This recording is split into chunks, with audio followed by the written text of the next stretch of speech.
Maxim 73. Who has no mercy upon inferiors will suffer from the tyranny of superiors. See, that's what the class warfare will do, is the real rulers that own the people, you know, they will pit the classes against each other. Not every arm which contains strength breaks the hand of the weak for showing bravery. Injure not the heart of the helpless, for that will succumb to the force of a strong man.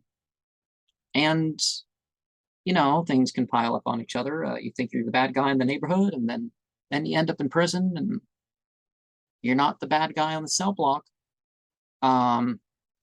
Or, you know, whatever the case that people have. So I need to stop watching prison documentaries, right?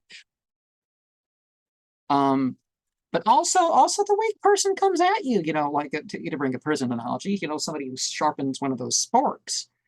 You know, it doesn't take a strong person as much as leverage and or whatever.